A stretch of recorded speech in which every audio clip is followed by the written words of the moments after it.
Tech Co, la quotidienne sur BFM Business. Voilà le retour de Tech Co, la quotidienne, ici à la Maison de la Mutualité à l'occasion de l'OVH Cloud Summit. Dans quelques instants, on parlera d'intelligence artificielle et de renseignement avec Préligence. Mais auparavant, j'accueille Wilka Sombrin. Bonsoir Wilka. Bonjour. Vous êtes le directeur technique de Skezi, basé à Annecy, créé en 2020. Vous êtes sur le domaine de la e-santé, qui est un sujet forcément passionnant. Est-ce que vous pouvez nous présenter Skezi ? Merci de m'avoir invité. Donc, moi, je suis Wilka, CTO de Skezi. Donc, Skezi, c'est une start-up issue d'un partenariat avec l'APHP et l'Université de Paris-Cité. On développe une plateforme qui met en relation les chercheurs et les patients qui souhaitent faire avancer la recherche. La plateforme va permettre aux chercheurs de créer et gérer des projets de recherche très simplement, en toute autonomie, et aux patients de pouvoir s'exprimer librement sur la perception qu'ils ont de leur état de santé en toute liberté. Est-ce que vous pouvez nous donner quelques exemples ? Parce que c'est vrai qu'on est vraiment là sur de la recherche, des résultats d'études. Est-ce que vous avez un exemple que vous pourriez nous raconter ? Alors j'ai un très bon exemple. On a lancé en septembre le plus grand observatoire de la qualité de vie en France, où tous les citoyens français, du moment qu'ils résident en France ou qui sont majeurs, ils peuvent s'inscrire sur la plateforme Sketis et répondre à des questionnaires régulièrement sur leur qualité de vie. Donc qualité de vie, c'est un domaine quand même assez large. Notre premier questionnaire porte sur la qualité de vie en général, mais on s'intéresse aussi par exemple à l'anxiété. D'accord, très bien. J'imagine que les exemples, vous en avez beaucoup. Ah, il y a beaucoup. Créé en 2020. Au-delà de... Vous avez parlé de Sketis. Expliquez-nous un petit peu, parce que c'est votre actu, je crois. Hein. C'est ça. Qu'est-ce que c'est que Sketis ? Sketis, c'est justement notre observatoire sur la qualité de vie. Donc, c'est une étude qui est menée par Skezi et on interroge tous les résidents français majeurs. Les données qu'on va récolter seront analysées par l'équipe Skezi directement, mais on pourra proposer derrière les données en open data, c'est-à-dire à tout le monde, de manière anonyme, c'est-à-dire qu'il ne sera pas possible de faire le lien entre le patient et les données. Quand on parle de e-santé aujourd'hui, on parle beaucoup de cloud, d'intelligence artificielle, voire même de quantique pour certaines, pour la recherche. Vous, quels sont vos points d'intérêt en fait ? Vous êtes sur l'IA, sur le cloud aussi, j'imagine ? Alors l'IA, mais non, mais surtout un point d'honneur sur la souveraineté dans le cloud. Donc nous, on héberge des données de santé, c'est-à-dire des données très sensibles. Bien sûr. Donc pour nous, tout ça est réglementé en plus, j'imagine. Exactement. Donc aujourd'hui, aucune réglementation oblige d'héberger les données en France, mais nous, on y met un point d'honneur et on fait en sorte que tous les prestataires de Skezi utilisent eux aussi des hébergements français. Très bien. Vous en êtes où aujourd'hui ? Est-ce que votre service est lancé ? Vous avez beaucoup de clients, vous travaillez avec beaucoup d'hôpitaux. C'est quoi vos clients justement ? C'est les hôpitaux, les CHU, c'est qui ? Alors, les clients, en fait, ils sont assez divers.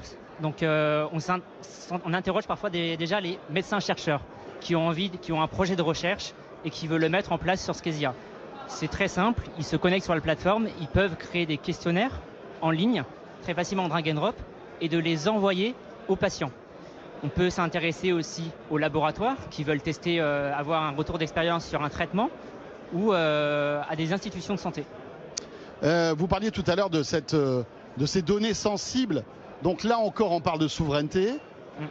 Il était hors de question pour vous de faire appel à des clouds, on va dire, des GAFAM, les Amazon, les Microsoft, pour stocker toutes ces données santé ou pas ? Alors, pour nous, en tout cas, chez Skezi, on ne le fait pas et on ne le fera jamais.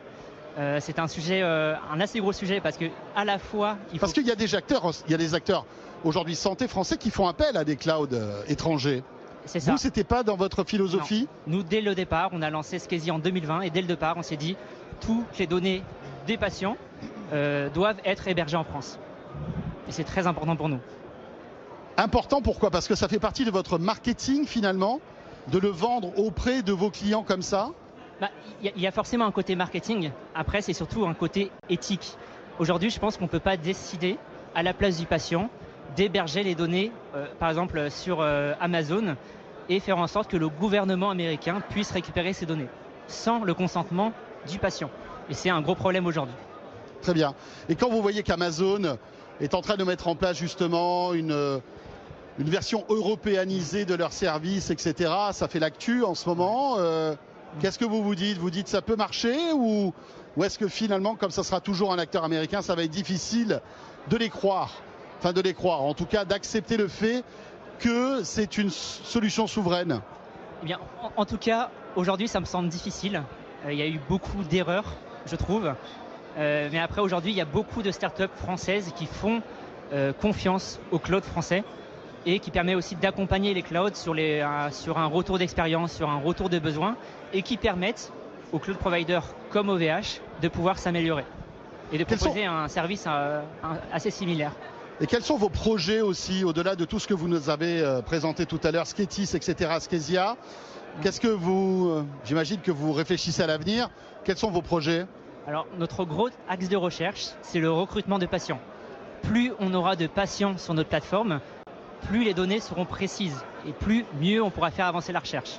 Aujourd'hui, par exemple, avec Sketis, la participation prend 5 minutes, mais ces 5 minutes précieuses permettent aux chercheurs d'avancer considérablement. Donc, pour vous, c'est encore plus d'études, encore plus de patients pour alimenter votre modèle. C'est un peu comme l'IA finalement. Exactement, c'est ça. Et on essaye d'intégrer l'IA dans Skezia, notre logiciel. Aujourd'hui, il peut être compliqué d'amener un patient sur un questionnaire. Ça peut être compliqué. C'est pour ça que nous, on essaye de mettre en place diverses techniques pour essayer de les garder et de faire en sorte qu'ils puissent participer plus facilement. On voit qu'aux États-Unis, je reviens sur Amazon parce qu'ils accélèrent énormément sur la santé. Vous avez peut-être vu ça avec Amazon Clinic, etc., etc. Vous pensez qu'ils vont arriver en Europe? Enfin, je peux dire, ça peut être demain un concurrent de ce que vous faites ou pas?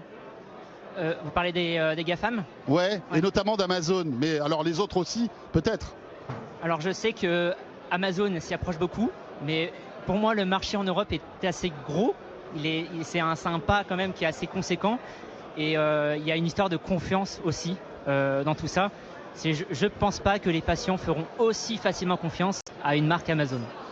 Donc vous avez votre carte à jouer dans ce domaine. Exactement. Merci beaucoup Will Casson-Brun, avec plaisir. Directeur technique de Skezi. Merci beaucoup. Merci.